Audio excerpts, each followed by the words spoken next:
none of us know how to die correctly or when it's going to happen. It's an absurd, what a terrible system. Who invented this? There is this kind of cliche about, comedians being people who are like processing trauma. How true is that? All you can do is laugh at it. We're just not prepared for what death is, really, because you're not meant to be. Humour is just like this kind of glitch in the system. Because, and again, I think it's also your brain going, you're not going to feel like this forever. Hello and welcome to The Sacred. My name is Elizabeth Oldfield, and this is a podcast about the deep values and stories that have shaped the people who are shaping our common life. Every episode, I speak to someone who has a public voice or platform about their deep principles. Guests come from all different perspectives, all different belief systems, all different political commitments. And the aim is that we learn to listen deeply and with curiosity to people that might not otherwise be fed to us through our algorithm bubbles. This episode you are about to listen to is with Cariad Lloyd. Cariad is an actor, an improviser, a comic, a podcast host famously of the award-winning podcast Griefcast, and the author of many books, including You Are Not Alone and several children's stories. We spoke about death, grief, spirituality, and many other things, and I really hope you enjoy listening. I am going to kick off, Cariad, with a question that you can really take in any direction that you like, that you possibly haven't been asked before, who knows, but you can really use it as an opportunity to just reflect on your deep values and your philosophy of life. And it is, what is sacred to you? I think what is sacred to me is a sense of peace, like an inner sense of peace that I feel like I need to be the good human I want to be like the good mother and friend and wife, should be in that order. And so that's something that's sacred to me is, I don't know, it sounds quite selfish, but I'm a very anxious person and I get very fretful about things. And so I sort of have to mind myself in a certain way so that I can be the person I want to be, if that makes sense. So I sort of, that's like, get yourself a drink of water first before you deal with everyone else, because otherwise you'll just be screaming. And I think a sense, I find that question really tricky, actually, because I think it's changed so much in my life. So I think I'm someone who's quite black and white thinking, and there's definitely been times in my life when I'm like, this is sacred and I will never change my mind about it. And then I've gone, I was wrong about that. So I think I'm always like, what is sacred now? And that is that I can look myself in the eye in the mirror. I think it's kind of I feel like I can be honest with myself and think of all the things in the world that are going on. Are you doing what you think is the most you can do within your capacity, within your mental health capacity? And then I can look at myself and think, I am doing as much as I physically can.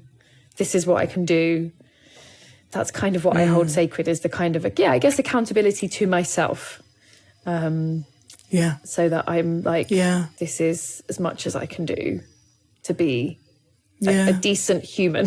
I think my standards have lowered. I mean, I used to be like, I want to be a brilliant human. Now I'm like, I just want to be decent human. Not a complete. I think that's sort of the thing that I hold sacred, a sense of, that kind of internal honor, I guess, of like, have I, that kind of, and I do kind of evaluate a lot of things a lot because I'm anxious. So I really think about things and really think, was I okay? Did I do right?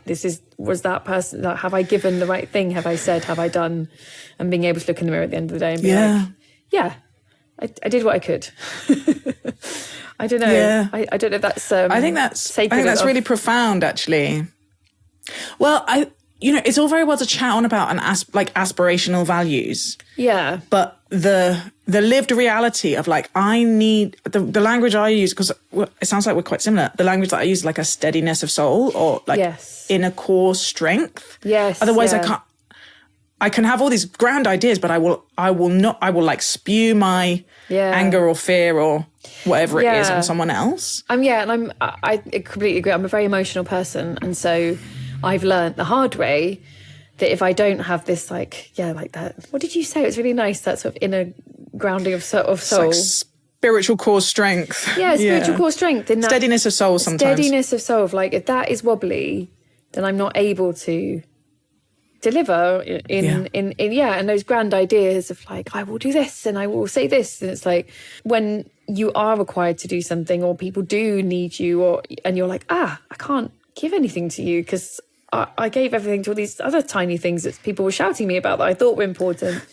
So I have to kind of, as I've got older, be like, okay, what can you meaningfully give to society, to your own sense of self, to your family, your loved ones? What can you give?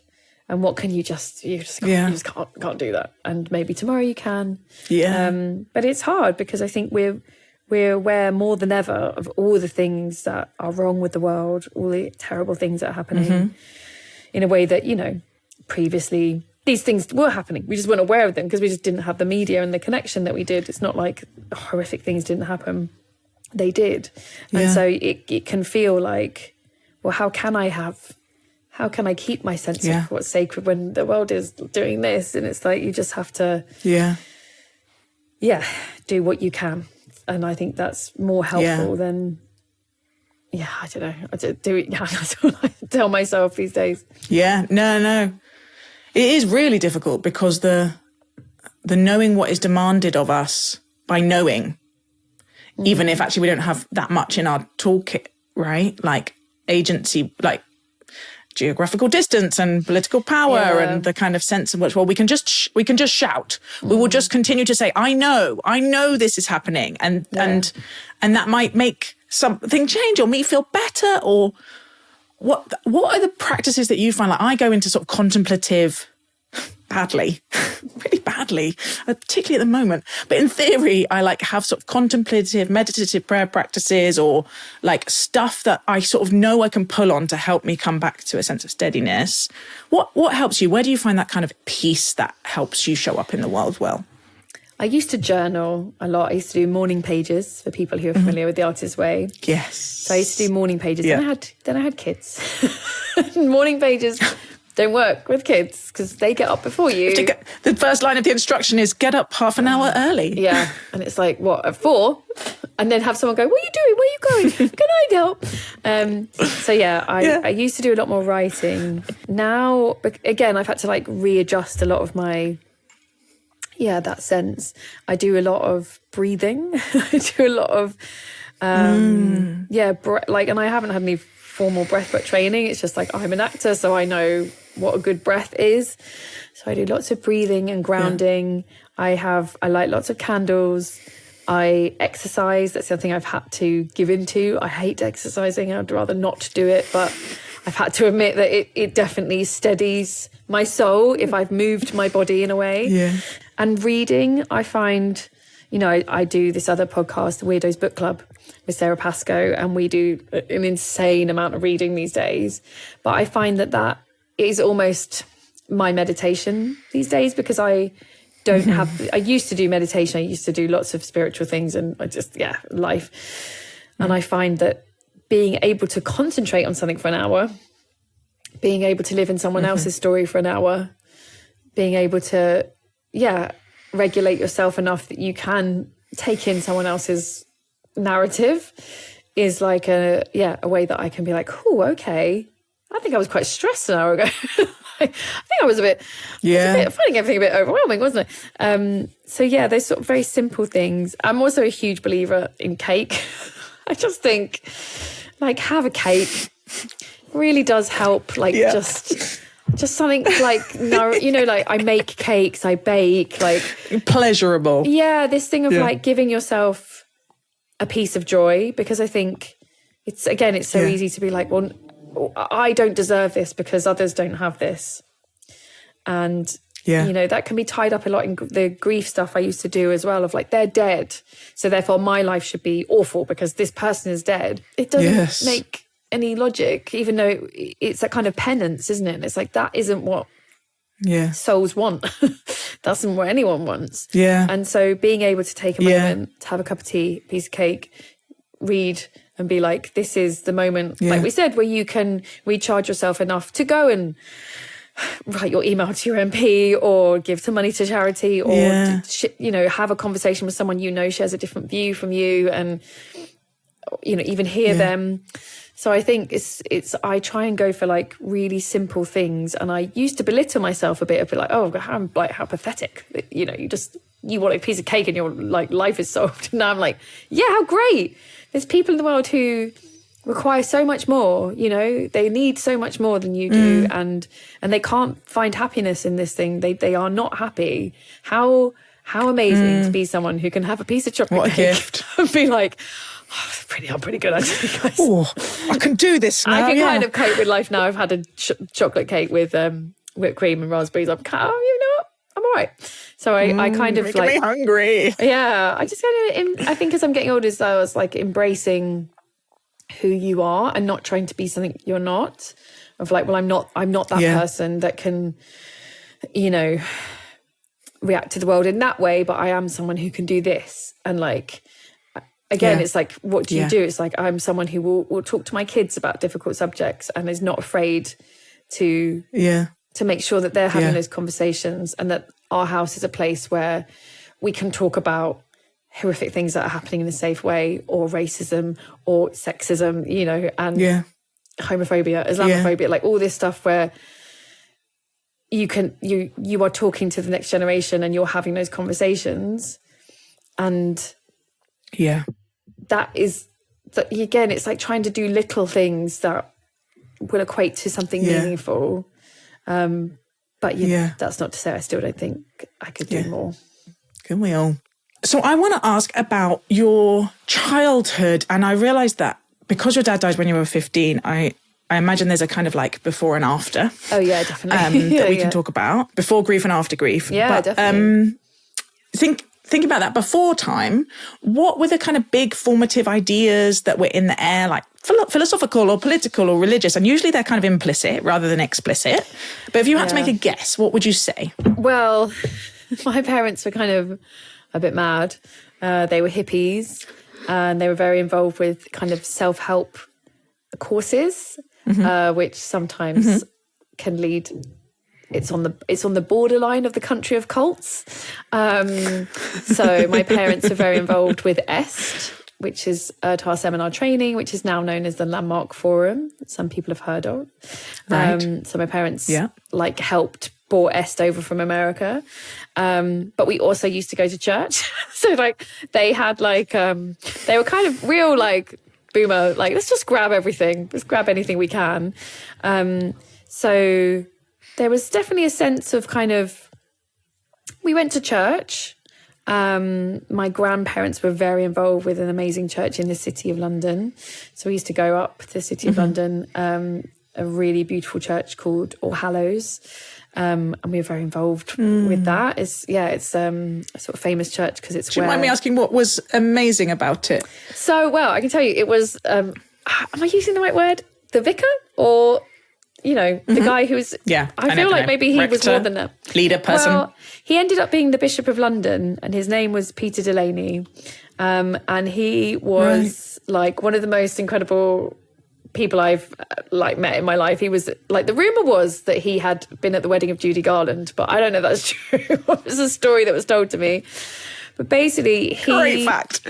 He treated All Hallows like it was a theatre.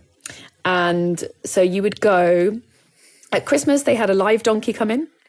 But I mean, that's mind-blowing as a child. At Easter, they would get the organist who was up high to chuck Cadbury's cream eggs off the kind of balcony, and you had to catch them. If you didn't catch one, you didn't get a Cadbury's cream egg. And he was the most incredible orator. Like, he was just amazing. And he was very good friends with my grandfather, who was also an incredible orator. This is the Welsh side. And he was just one of those people that he knew how to hold a room. He had stage presence, but he was talking about, spiritual stuff. So my first encounter was like, wow, this is like drama. And then years later, we went to sort of a more local church. And I remember being like, what is this? What is this like guy just like droning on? Like, what? Where's the theatrics? And that was like a big part of it for me. I was like, it just became like somebody reading. They weren't very good at reading. And, I was like, man, this is not what I need. And you're... drives me nuts. Even at 8, you're like head bobbing, like, oh, I can't keep my eyes open. And then they'd send you to Sunday school, which was like, oh, thank goodness I get to leave this room because it's so boring. All Hallows is an amazing church. I think it's got loads of history. Like, it's been there since the 11th century or something. William Penn, who formed Pennsylvania, was married there. Like, it's one of those City of London churches that is next to the Tower of London. And my grandfather helped raise money to put in a disabled toilet, which he used to like really enjoy showing people his toilet. So like, come see my toilet, come see what we did. Look at this, look at it. So it was a big community, and we used to drive up there. And I that was sort of my first encounter with it, was with, I guess, a sense of spirituality. But my parents were very... I would say it's spiritual in that way of like, we would light candles, or we would have angel cards, and we would go to Fintorn, which is like a sort of alternative community space in Scotland. So there was lots of stuff that was like very on the table, but they also, as well as going to church, they would go to Tai Chi, and like my dad had a guru that they just... anything they wanted. So there was definitely a sense of like, I guess what is now described as things a bit woo-woo things. So I felt very like, I felt very open to stuff. And like, I really appreciate the grounding I had in that we went to a church. And even though I haven't done this for my children, I definitely felt like it was very solid. Like there's this. And there's also all this other stuff that's adjacent to it. But basically, it's all about how we are not the most important things in this world. Like there's other stuff that maybe we don't understand, whether that's God or energy or flowers or the sky. But it was like, there's something else here that is bigger than you. Which is funny because I definitely haven't brought my kids up in that manner, but I've tried to keep that sense of you are a small part of a huge galaxy, and therefore you don't need to worry about everything, but you are a part of it. You are a part of it. You are in the chain, and you are important because you are in this spider web as well. So my childhood was definitely very spiritual and open to stuff, and I mean, God, all sorts of mad things that my dad would come home and decide that he was now doing this. He now had a guru, and he needed a picture of this guru in the house, and we would be like, he's creepy. He looks really weird. It's like, no, I need to have a picture of him. Yeah. And my dad would meditate in the mornings, do Tai Chi. Yeah, there was lots of other alternative stuff going on. Yeah. I have a kind of incoherent question, so forgive me as I kind of feel my way into it. So a lot of people were raised with some kind of like spiritual or religious practice in their childhood. If it doesn't show up in the same way in their adulthood, they've usually had some kind of like loss or crisis of faith, or so like they believed in God, now they don't, or there's all these kind of narrative archetypes, right? And if you've encountered grief, that is often a real like, actually the way I see the world and the way I understand God, or however we conceive it, really changes. Yeah. How much, just kind of talk to me about where you were as a child and how you got to where you are now in terms of that vision of interconnectedness of the world, and what role the divine, or whatever language you're comfortable with, might play in it. Yeah, it's really interesting because I think it would be easy to assume, it was because my dad died, but it really wasn't. That like, actually it was doing an A-level in religious studies that really actually changed my brain. That's basically the history of it. So I ended up doing an A-level in religious studies because they wouldn't let me do history. So my school ended up... Random. Yeah. It just, like subject-wise, it was like, you can't do this, can't do this. So my friend was like, I'm going to do religious studies. And I was like, oh, okay. And that course got a trip to Israel. You went to Israel and like had a school trip round. Wow. Yeah. So I was like, that's cool. I'll do that. And I had no idea what this A-level was at all, but 50% of it was ethics and philosophy, which I'd never heard of before. And the other 50% was the history of Christianity. Obviously by this point, like that'll do it. Yeah. I'd lost my dad, and I had lots of experiences where I felt the presence of a divine. I have seen 4 people die, and And I have been in those rooms, and that's quite unusual to be, my age and have that experience unless you work in palliative care. And I can tell you that, I've seen the soul of someone not be there. Like, I know what that's like, and I know that we are more than flesh and blood. Like, you can't watch a body die and not feel stuff, and I've had weird experiences that you could say, oh, well, I'm definitely not someone who's like, this is it, there's nothing else. I don't know what it is, but I definitely have a sense of spirituality and divine because of all the griefs that I've lived. But it was when I was being taught about the Council of Nicaea, and then I was taught about the other books of the Bible. And my teacher was a very religious man. Like, he was very, very, very Christian. And he was so upset because he was trying to teach me. And I started pulling at this thread, and I was like, hang on a minute, what? So they decided this when? Yeah. And so there was other, so you're telling me they didn't, and he was like, no, but you still have to believe, Cariad, what are you doing? And I was like, well, you've just shown me that this is like this is a construct. Like, this book is not, this can't be, because this was decided by some men a long time ago. That's not what any of this is about, is it? This is some men going, what would make cut that bit out, don't like that bit. And my mind was blown. I was like, I can't, because before I hadn't understood, I thought they were connected. I thought this, feeling of what God is and spirituality is completely linked to this book. And this book is everything. Yeah. And I like books. So I was very willing to be, the book is right. And when I started understanding, well, the book is a historical object. And, obviously for some people it's more than that, and they believe those stories wholeheartedly, but actually some of this is guidelines, or some of this is folk tales, and some of this is, well, the pagans were doing this. And I just sort of thought, well then that was my big moment of like, I don't need to be in your institution to have these feelings. Yeah. Because the joy of the divine, the joy of feeling like I'm part of something, this spiritual sense of like, okay, I have felt, someone's soul leave their body. I don't need to read this book for that to have meaning. This book is something that is a sacred object to many people and has helped many people, but this institution that tells me, what I can and can't do, and that women have had to fight so hard to be in there. And my godmother, I have a godmother, is one of the first female vicars to be ordained. So, she was on that list. And it was like, guys, like, hang on a minute. She's old now, and this is happening. Why did she have to fight for, I just found like, it just felt very male-centered. And it just felt like, well, I don't need that institution. I don't need to go to a building every week to accept this as part of my life. And actually, why do you need my obedience for that? Why do you, for me to have a sense of the divine? Why? So poor man did not intend. But in a way, I don't think he like lost my faith. He just made me reevaluate it.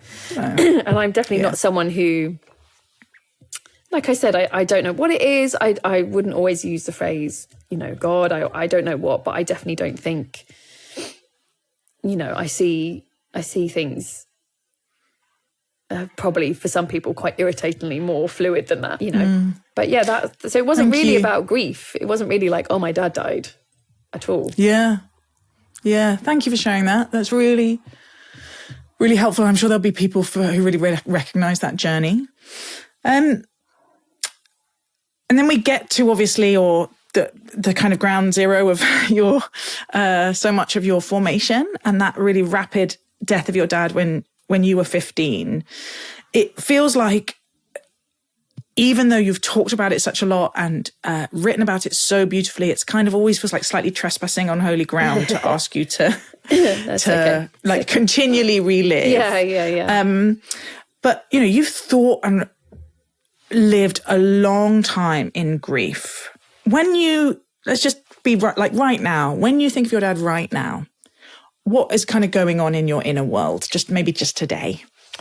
Yeah, it's funny. So it's been, a long time. I can't do the maths, 20-something years. And so I'm definitely in the part of the club, which I think, again, a lot of people can relate to, where you don't really think about him every day. And I don't have like loads of pictures of him around. I've got like one picture up like that I found of him as a little kid that I found the other day that I was like, oh, that's quite a sweet picture. So he's not somebody that comes to me all the time, because when you lose a parent that young, obviously the majority of my formation is with him not being there. So the absence of him is not an unusual thing. It'd be like, do you think about having brown hair every day? It's like, oh, no, not really. Like sometimes I notice it's brown and sometimes I just don't really think about it. So it's that kind of level. It's like tectonic that he's not here. So it's more likely to think, it's more when it sort of creeps up. So like anniversaries or birthdays, not particularly my birthday, because again, I've had so many without him. But like when it's his birthday or his anniversary. And I would say the main thing, which again is very common, is having kids. So it's answering their questions about him, or, you know, they do something that you think, oh my goodness, like, that's weird. That sounds like him, or where did you hear that? And my son is obsessed with talking about him. He makes up stories. So my son will say, oh, grandpa did this and grandpa did that. And I'm like, he didn't like ride a speedboat into a castle. Like that didn't happen. He's like, he did, he told me. And then my daughter gets really annoyed. She's like, you didn't meet him. I didn't meet him. He's dead. I'm like, okay, guys. Yeah, he's dead. Is he? He's dead. He's dead, Mum. Yeah, he's dead. He's dead. We're all saying it very loudly.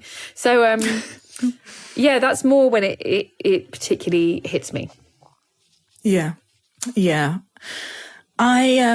There's a little bit in your book where you talk about the kind of the strange, like funny, black, normal, abnormal experience of his kind of rapid death from pancreatic cancer.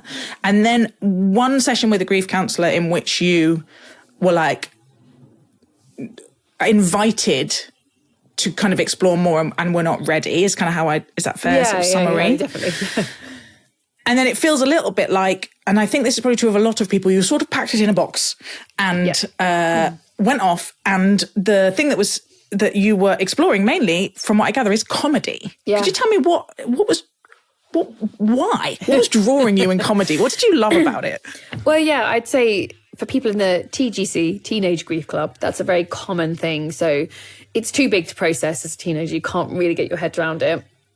So you pack it up in a box, you spend your 20s ignoring it, and then you hit 30 and you're like, whoa, I think I need to talk about this because the thing is affecting everything. So the comedy was kind of separate, to be honest. Like I'd always loved comedy. My family are like a funny family. We'd always watched loads of comedy. My brother was like obsessed with Blackadder and Red Dwarf. And, you know, my mum got me into the Mighty Boosh. Like, it was like, we love a comedy and we love, my mum especially is someone who is a bit like, if you don't laugh, you'll cry. It's kind of her motto, which I'm like, sometimes you got to cry. Fair. So I think what happened really, it wasn't really the grief. It's like, I guess what happened was like, I probably would have always gone into comedy. I wanted to be a serious actor, and then that wasn't really working. And then I sort of, you know, I was funny. So then people would say, oh, do you want to come and do this thing? Like, we need a girl for this radio thing. And I'd be like, okay. And then I was doing improv and there wasn't many girls doing improv. So I kept getting asked. So it was really like that door kept opening. What happened though, was that I was always struggling with like the grief leaking out. So I would kind of write characters that like the first show I did, I didn't realize till years later, like every character had like an absent father or like a kind of person who couldn't be in the room. I literally wrote a character. She was called like the magician's daughter. And the joke was her mum and dad were a double act. She was not magic at all. And her mum had run off with a like tango instructor and her dad was off stage drunk. But she was being forced to do the magic act and she was terrible. She was like, she did science and she was just basically awful at it. So she was constantly shouting, Dad, can you come here, Dad? And that was like the joke. That was the joke. And then years later, I was like, wow, that is pretty obvious what's going on the nose. on there. But I just thought, it's funny to have a magician it's funny to have someone have to do a magic act who cannot sell it. That was my feeling behind it. But so like the grief would leak out in the characters. And then I did comedy for years and years and never told people that my dad had died. Didn't talk about it really, unless someone else was like, oh, my dad's dead. I'd be like, oh, right, me too. But I was not, you wouldn't have known from seeing me. And then I got pregnant with my first child, excuse me, and the work really slowed down for the first time. And that's when the Griefcast idea came up. And I was like, oh, I think I just need to talk about this without it being hidden. And it was funny. I then obviously decided to speak to comedians because I was kind of like, oh, that's safe. Like, it won't be too depressing. They'll make jokes and it will be like, we'll still be able to get out of it if we need to. But yeah, it was definitely, I was like, oh, I have to stop hiding this. Yeah. And there is this kind of cliche about, comedians being people who are like processing trauma. One, I guess, how true is that? And what is that connection? Like, what is the connection between the darkest things and then the making a joke? What's your theory of what's going on in us as humans when we do that? Yeah, it's interesting because I think most, you don't have to have trauma to be a comedian. There's plenty that don't, that are just lovely, happy people. But there are certainly a chunk of us who come from the trauma club. And I think what I noticed from doing the Griefcast for 7 years and from the audience coming up to me and saying, live shows or on the street, people coming up to me and being like, oh, they would whisper, oh, we made jokes around the deathbed as well. Or like, oh, something funny happened to us. And what Griefcast did was kind of allow this public space of like, oh, everyone's doing that. Everyone is making jokes around death because it's awful. Yeah. It's awful. And it's absurd. It's absurd that you have no memory of being born. You have no real early memories. By the time you are remembering stuff, you're formed. You're a person. So you don't remember being formed. So then you have to get to this process of being unformed, but you have no idea how to do that, really. None of us know how to die correctly or when it's going to happen. It's an absurd, terrible system. Who invented this? And so all you can do is laugh at it. And I especially think in terms of terminal illness, if you are someone who's going through that and you're spending a lot of time in hospitals, it feels like you're dying. Like everything is quiet and slow and medicine, and you feel like there's a part of you that's like, oh my God, like I'm going as well. And I think the laughter is like a way of like, I think it's like getting oxygen back in. You kind of like, you laugh to be like, I'm alive. I'm still alive. I'm still alive. And there's something perverse about it because obviously you don't want to like rub it in someone's face. Hey, I'm alive. But there's something instinctual that I think is really, really primal and is your body saying to your brain, you're not dying. They are. Yeah. You're alive. Yeah. So you need to remember that. Again, comes back to what we're talking about. To help them, you can't die. You have to be here alive and breathing so that you can help them die. That is the job right now. And that's really hard. And I think humour is just like this kind of glitch in the system that works. Like our brains we should just weep for 24 hours. But you can't. Your eyes get sore. You need the loo. You're hungry. And so you tell a joke or you remember them, you remember them alive. And that also is like, I just think that we're just not prepared for what death is really, because you're not meant to be. It's awful. But equally, if you can have a break from that interminable feeling for like 20 seconds, why wouldn't your brain glitch and go, make a joke? So you're like, yeah. Because then again, I think it's also your brain going, you're not going to feel like this forever. This isn't your life. Your life will change. It's like giving you that tiny drop of like, in 5 years' time, there'll be more of this. But right now, no, you're only getting one joke a day. Yeah. I'm fascinated by this. These glitches, or I guess these coping mechanisms, or I'm not being very coherent today, but the like psychogeography of these morally intense experiences. One of the things I was thinking about when I was reading your book, and it's called You Are Not Alone, and you basically said you didn't really talk about it, and then you started the podcast and started getting some therapy. And you have this lovely line where you say something like, when I realized that I wasn't the only one, and I wasn't even the only one in the like teenage dad pancreatic cancer club. There were people with like the particular flavour of my kind of grief, I felt better. And that's your experience. People listen to the Griefcast, they listen to other people's stories, and there's a comfort in it. And I sort of want to ask, like, I have my theory of why, but what's your theory of why? Because when you sort of take a step back, like listening to someone else talk about their pain, it's not that we're pleased that they have been bereaved, right? There's something else. Why is that? Why does it help us? Why is it so comforting? Well, I sort of, again, I'm not an anthropologist, but I do have some theories. You have, I think you're an expert by experience.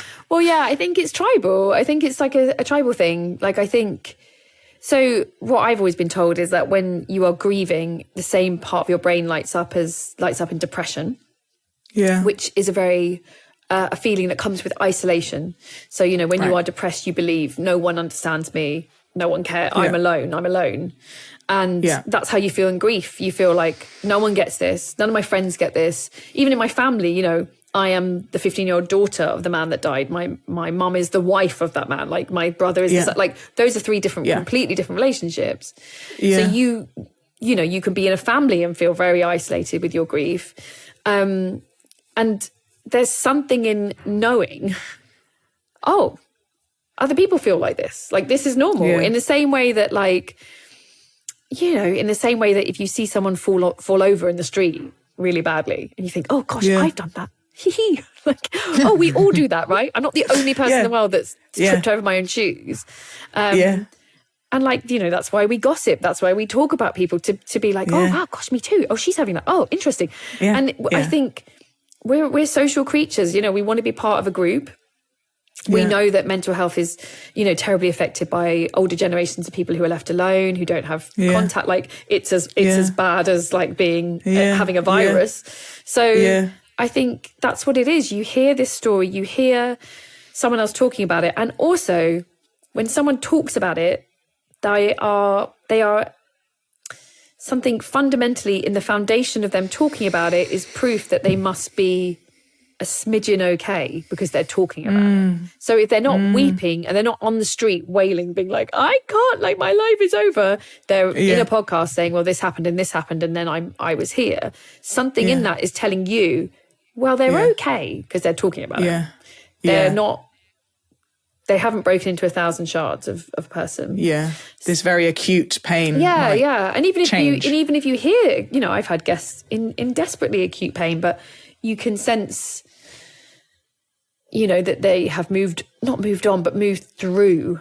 I don't believe you move on, but you move through something and come to a different place. So I think that's what it is. It's just hearing similar experiences, or even not similar, even hearing someone who dealt with grief completely differently, which makes you go, oh, okay, interesting. I did this. Oh, I'm glad I did that. That was right for me. Yeah. I think we're all such confused little people that don't really know what's like, are we all doing it right? Are we all doing it right? And you just want to hear someone go, I did this. Oh, that's how I'm doing it. Okay, thank you. Yeah. We just don't really have a concept, I think, of the human outside of each other. And that like collective meaning making is so important. Yeah, and that's what I miss in terms of, talking about institutions. I miss that. I miss the ritual. And I think rituals and things like funerals are really important. Like, that is collective meaning making that, as we've learned in the pandemic, I would have said pre-pandemic, a funeral, I guess you need it, but it's not the end of the world. And after the pandemic, I was like, it is fundamental, a fundamental piece of the puzzle that you need. And those who didn't get it, there was a reason that they were feeling more traumatized. Aggrieved,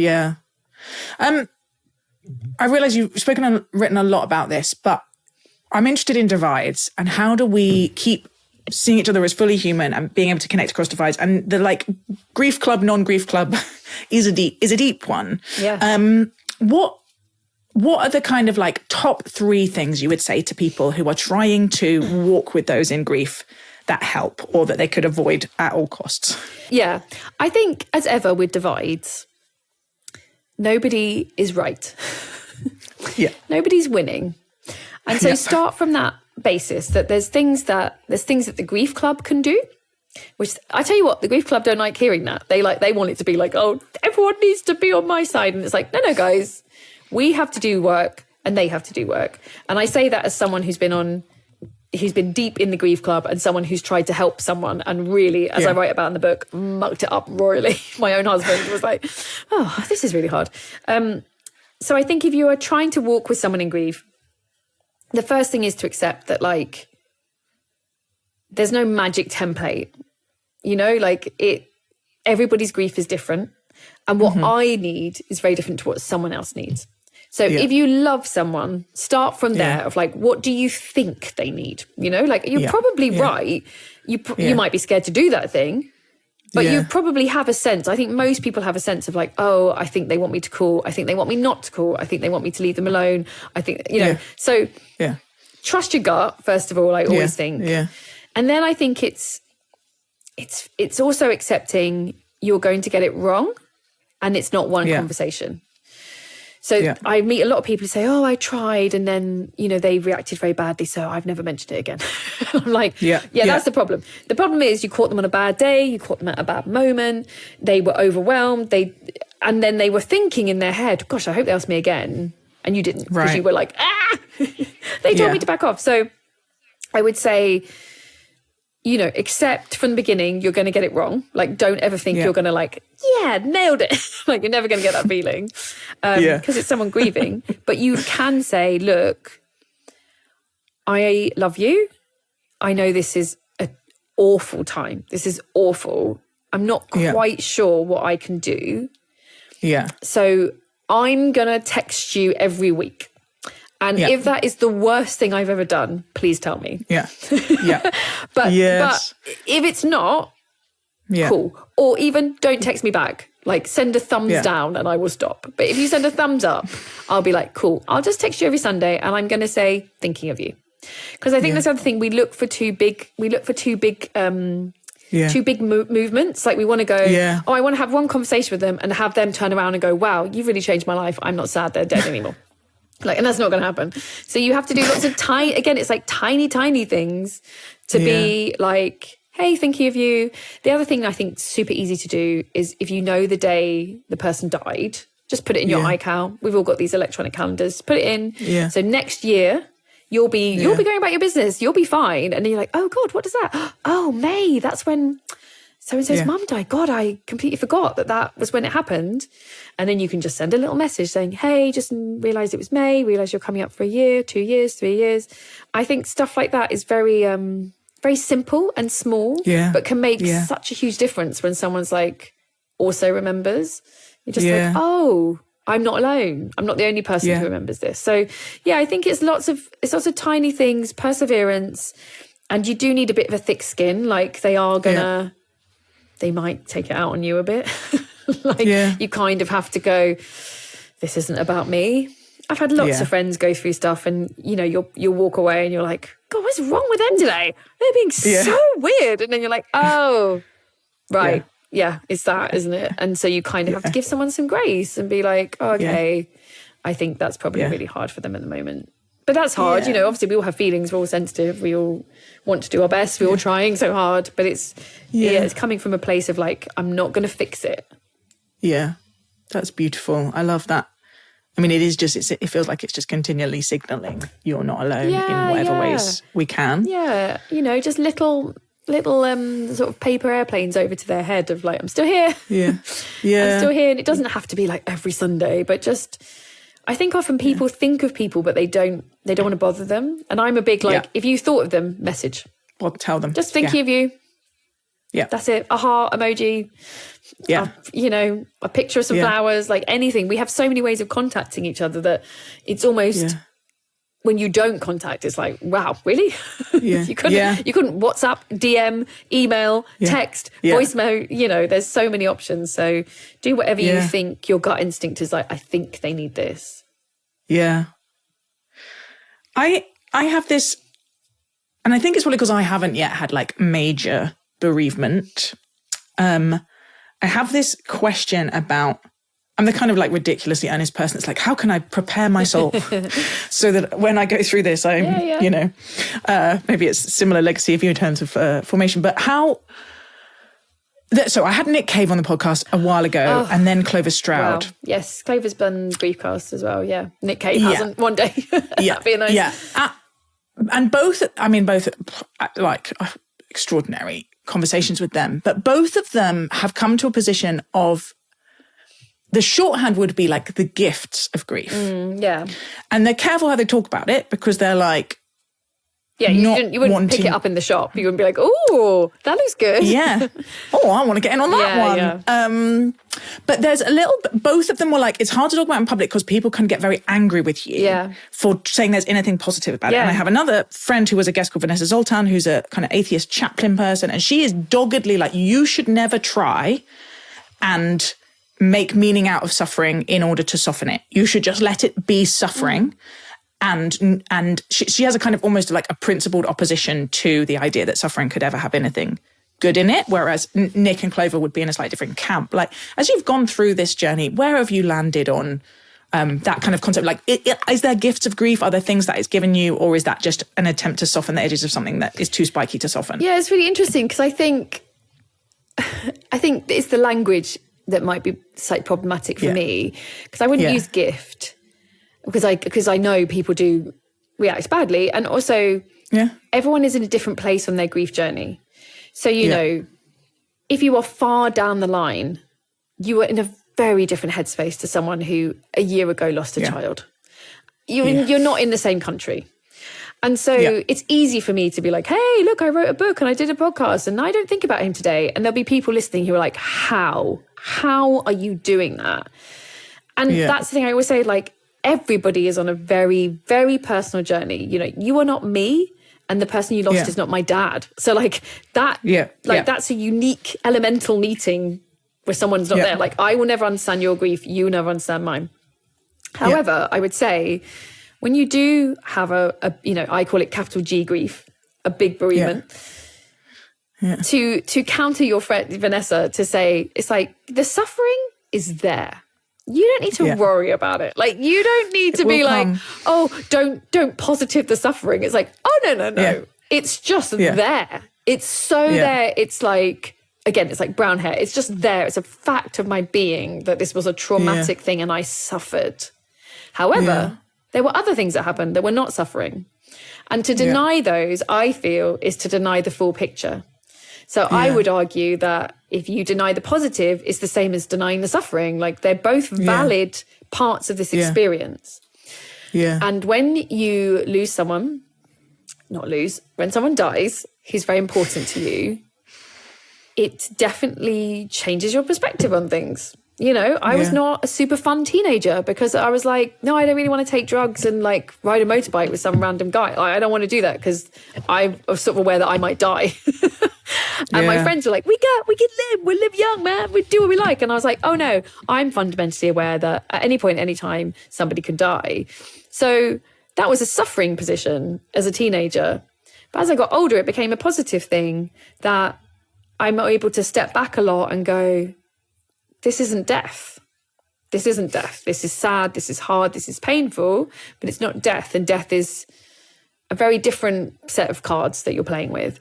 So I think it's not, like I said, I don't think it's fair to discount the positives because they do exist.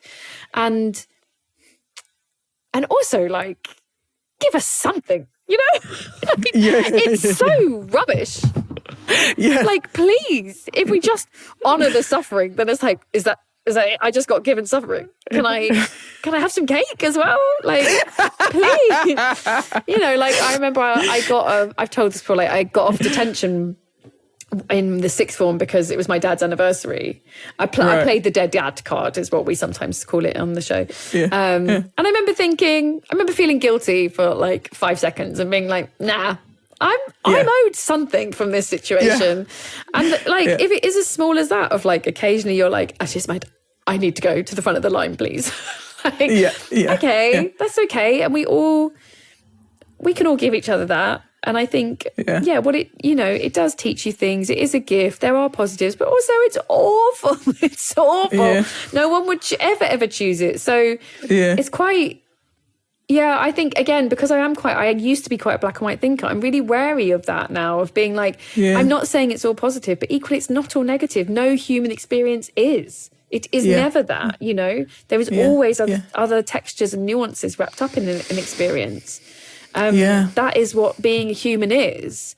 And it's the same, you know, as someone who has kids, it reminds me a lot of birth. Like giving birth to kids is traumatic and insane. And, you know, your body is not your body. And then you get handed something, which is amazing and wonderful and so frustrating. Yeah. Like, that is life. It's like, when you try and make something one thing or not, or the other thing, you are not honouring the full experience. Yeah. Yeah. I want to talk to you, just as we come into land, about children's literature. And I was delighted to see that you're writing about this, because I have, like, the PhD I will never do is, why are there so many orphans in children's literature? Oh, yeah. Like, everywhere you look, once you start seeing it, I don't think there's like a beloved children's character that doesn't have one or two dead parents. No. What's going on? So, I mean, I think sometimes you have to understand a writer's point of view. And I think if you haven't written, it can be like, well, why are they doing that? Orphans are easier to have things happen to them. That's it. Yeah. If you are writing a character that's like 8 years old and having an adventure, it's very difficult if your brain is constantly thinking, well, where's their mum and dad? Does their mum know where they are? Does their mum know where they are? And if you think about, you know, Enid Blyton stories are a classic because they're written at a time where kids were left alone. They're written at a time where it was perfectly acceptable to say to a child, it's 9 o'clock, I'll see you at 6, off you go, go away to the woods and do whatever you want. So that child can have an adventure. Nowadays, it's like, well, you know, where's your AirTag? What are you doing? So it's just a narrative device. And we had this chat on Griefcast as well. I remember talking to, maybe it was someone who worked in palliative care who was moaning about the way death is portrayed in, you know, dramas. Or like hospital dramas and stuff. And I was like, but those people aren't trying to guide people through grief. They're trying to make an episode exciting. And that's a completely different job. If you're trying to make a book exciting, that's not me trying to guide you through grief. When I wrote my kids, it's set in Jane Austen times and it's called Lydia Marmalade and the Christmas Wish. And she is an orphan. But what I tried to do was actually write someone who was kind of dealing with that. So rather than the books I had read where it was like, anyway, her mum died, off she goes to unicorn school. Yes. And I was like, what? How does she feel about that? So I tried to write this character that was like missing her mum. And she has a scarf that her mum wore that smells of her mum and she keeps it under her pillow. And she makes a wish one night to just have her mum back. And a fairy hears it. And a fairy's like, okay, cool, where's your mum? Let's grant it. A winter sprite. And she's like, oh, she's dead. And then the sprite is stuck because the sprite can't grant the wish. And I wanted to write about that that tension of like, what do you do when you can't grant a wish? How do you get through that? Well, you have to, like, you know, deal with your grief and have some adventures. And it is, I always caveat that with like, it's a really fun kids book. It's not like you can read it to a kid, but I definitely wanted a character that was not like, woohoo, my parents are dead, off I go. Because that is not how it works. Yeah. Yeah. It always strikes me when I'm reading to my kids so I had to come to the same conclusion as you, that like it's a plotting thing. Yeah. But also maybe at a deep level, it's a like safe containers for our deepest existential fear thing. Yeah. Right? That like kids reading loads of books about other kids whose parents are missing and seeing them be okay is maybe a self-suit, particularly the ones written in the era where it was much more likely that you lose a parent, right? That loads of mothers died in childbirth and that kind of thing. But how much, like, we were watching Frozen a few years ago and there's like a 15-second clip where Elsa and Anna's I've seen boat many goes a time. down. Yep. And I lost it. I was like, oh God, the boat with the mom and dad died. And my kids were like, what? Like, we're onto the snowman bit. We're on the cool bit. I love it. Like the emotional resonance is completely different for me than it is for them. Yeah, and that's as it should be, you know, but what they are being introduced to is this idea that, people can die. And I think that is what all of us are always trying to get our heads around. People can what? They can, hang on a minute, sorry, this thing that I'm in, this can just break. What? Yeah. As I said, who designed this? This is not okay, right? So I think it is, as you said, like a safe container to talk about what happens when people who love us die, which is something everybody will experience. It's not like going to university, buying a house, having kids. Not everyone will have those experiences, but everyone will either experience death, their own death, or someone they love dying. And it is the universal thing that unites us, that we are in these bodies that will fail us at some point. So yeah, it's like, how can you not, as a writer, as an artist, as a child, as a parent, not be like, what is that? How do I feel about that? Like, it's too interesting. Yes. How have you found putting books about children and grief out into the world? How's the reaction been? Yeah, so yeah, the Lydia Marmalade books are much more, they're adventure books. There's some grief in there, but like it's mainly like a Jane Austen novel for kids. So that was very fun and very joyful to write something that wasn't like about my grief. And then I just recently wrote Where Did She Go?, which is a much more overtly grief book. It's a picture book for kids. I mean, you know, kind of ages like 4 to 8, but anyone can read it. And it's about when a grandparent dies and trying to explain to the little girl where she has gone. So the little girl keeps hearing people saying, oh, you know, sorry for your loss, or she's watching over you. And the little girl is like, where is she? And then eventually the mum has to say she's died. And what death means is we can't see her anymore. And that has been a really amazing experience, because I knew from the books that I had been sent over 7 years that there was a gap in a really honest, secular way of talking about what happens with death, because there are plenty of books that come from a religious point of view. So if that's your belief, there's loads and loads of books which are like, this is heaven, this is what it is, this is what it means, however heaven means for you. There's lots of books that are like, oh, the badger has gone away and Mr. Rabbit, I can't see him in that field. There's loads of that. But there wasn't anything that, like, I felt for someone who, you know, is spiritual but is not religious, doesn't have a faith that you can put a name to. And I had loads of people writing to me over the years being like, oh, how do I talk to my child about this? And a lot of people saying things like, oh, we haven't had a bereavement, but my child is obsessed with death. And they keep asking me these questions, and we haven't been to a funeral. I don't know where this has come from. And it's like, yeah, because kids start thinking, what is that?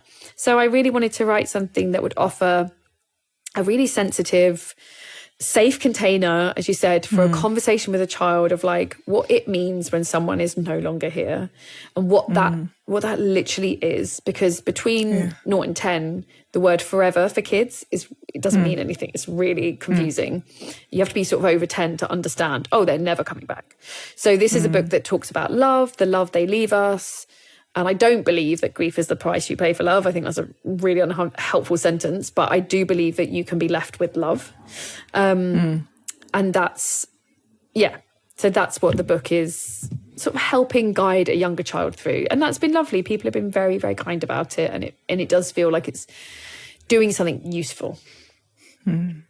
Cariad Lloyd, thank you so much for speaking to me on The Sacred. Thank you. Thank you so much.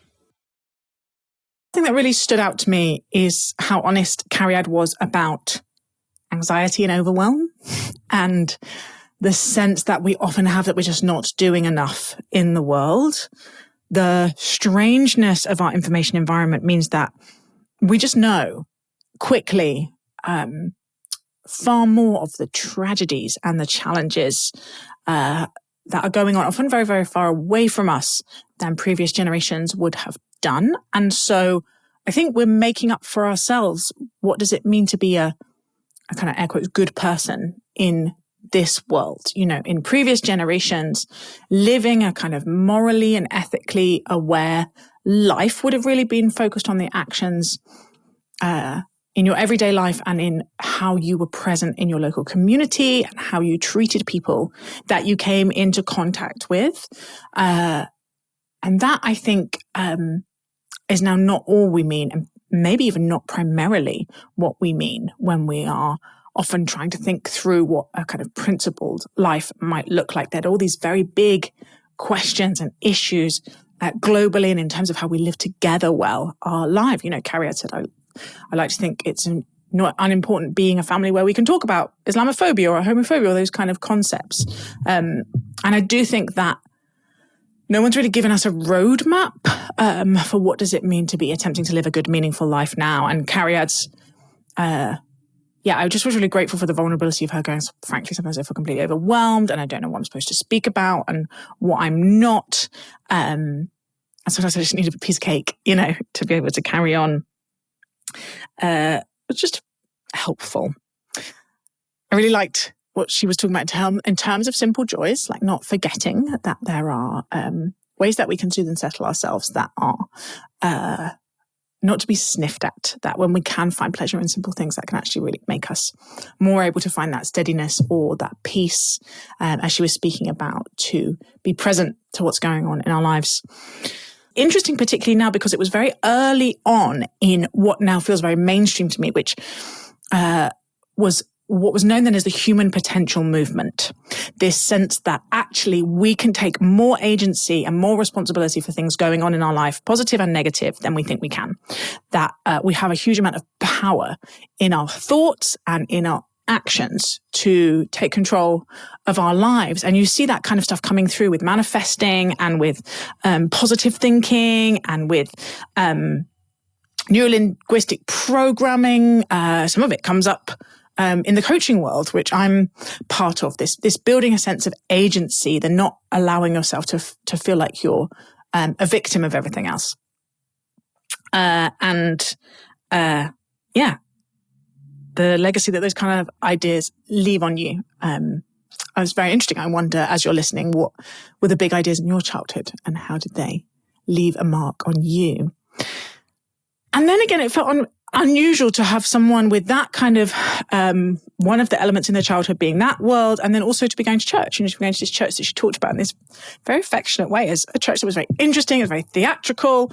There's lots of kind of rhetorical skill used, as someone who went on, as Cariad did, to be an actor and spent a lot of time in the theatre. It makes kind of sense that she would connect with those things. And then she also spoke about it actually not being the death of her dad, but studying, I think, religious studies being what put paid to her, I guess, traditional Christianity might be one way of thinking about it. All these terms are contested. But it felt really noticeable to me that she didn't give them in a list, but reading between the lines, the implication for Cariad is that she's not a Christian or not still involved in church for three reasons. One was that it was mainly boring. I think lots of us could recognize that. The other is the kind of understanding of the church history and the Bible and how all that came together, feeling very different in her academic studies than what she'd been taught in church. And then the third one was about exclusion, and particularly for her, the exclusion of women. For many people, it's about gay people or other types of exclusion. Those three, plus the problem of pain, i.e. the reality of suffering in the world, classically human suffering, but increasingly people are talking to me about animal suffering, feel like the four big ones, right?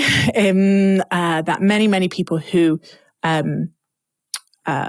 not in church or wouldn't think to be, or it's not something they're interested in, one or more of those reasons are often at the root of it. I just like spotting them, not as a bingo card situation, but hopefully because I'm listening deeply and seeking to understand. Cariad's whole thing about humour, I really think we could probably all acknowledge it. I remember moments of very, very black comedy in some of the bereavements that I've experienced in my life. And she landed it in this place of saying, laughing is saying, I'm alive, right? Sometimes it seems like sitting in hospital that you're dying too. And laughing is saying, I'm alive. It is this incredibly embodied, defiant posture, I think, that so many people find as really important medicine in the midst of the darkness of grief. And then this question of why do we, Cariad's book is called You Are Not Alone. And she talked about the thing you can do for people who are grieving is just find ways to be shooting them little paper aeroplanes saying, I'm still here, basically. Any way you can signal, I'm still here.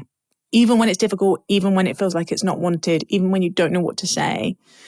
And also this thing about there being something comforting in a shared specificity.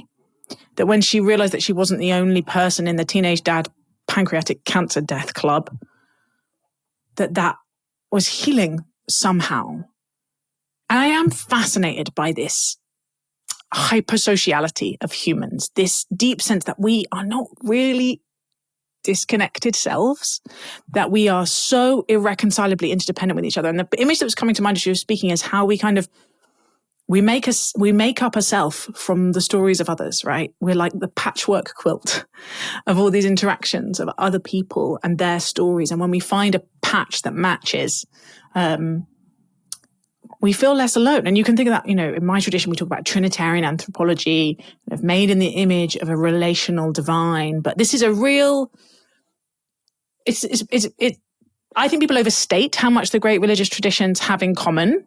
They also have some real differences.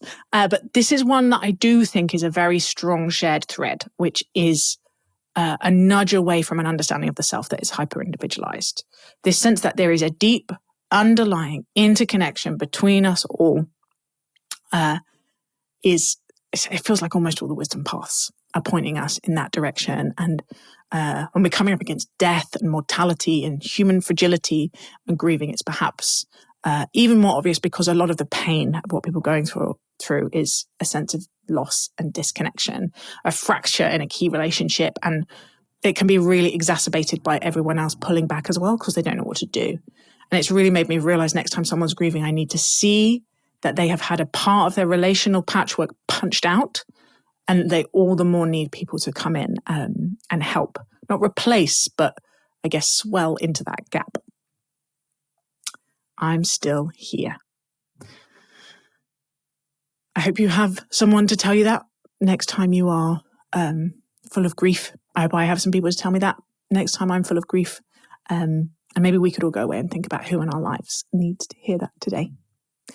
Thank you so much for listening to this episode of The Sacred. My name is Elizabeth Oldfield. Our production team are Joe Downey, Lizzie Harvey, Amari Yagandran, Lizzie Taylor, and we are edited by Drew Hawley. Our music is by Luke Stanley, and The Sacred is a project of the think tank Theos. I really hope you'll come and check out our wider work. Speak to you next time.